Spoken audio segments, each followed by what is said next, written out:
Welcome to another episode of the Afro-Global conversation. Today, we look into the future and we learn from our history. Just like any other pandemic that has been there in history, coronavirus will end. But we must ask our question ourselves, how will it end? Starting from 547 CE, one of the biggest pandemics of the time, the Justinian pandemic, a pandemic that consumed a human life of between 30 and 50 million, left families broken, societies broken, and the modern and the Asian city-states broken. The end of it was nothing but just pure immunity that the people of the time they'd learned to use. Before then, people did not have any understanding, any scientific understanding of this kind of disease.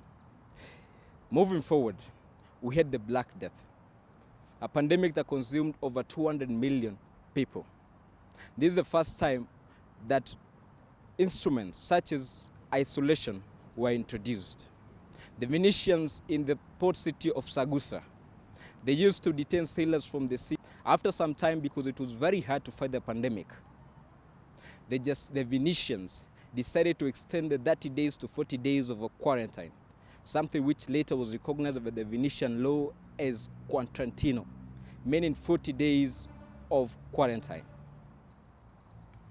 Now, this was the first time that the word quarantine was invented, because the disease was said to be purely contracted through proximity.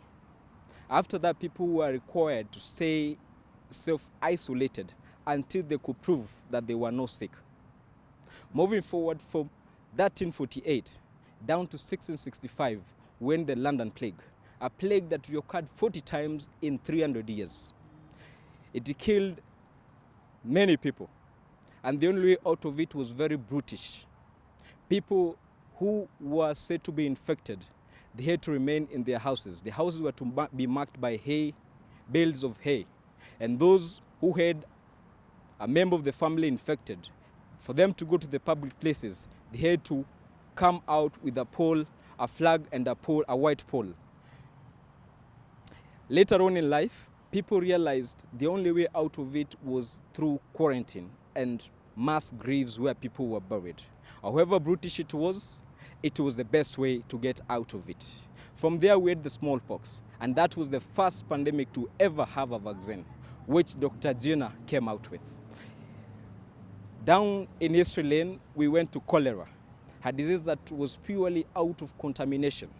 It emanated in London. Many people did not have understanding of what caused cholera, except a few. Dr. Snow, out of curiosity, went and gathered data from morgues and hospitals of people who had died, and he could only link them to one place, a place that people got water in the city.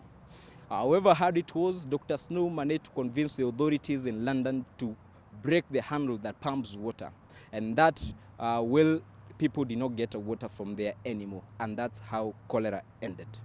So today, as we face coronavirus, we must be sure of one thing, that it must come to an end.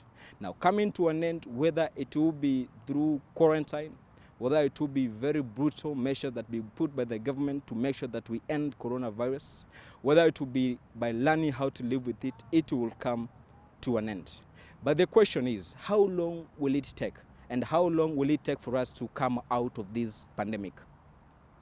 Now, my submissions are that we must learn to live with it. And learning to live with it means that we must find ways to go back to a new normal.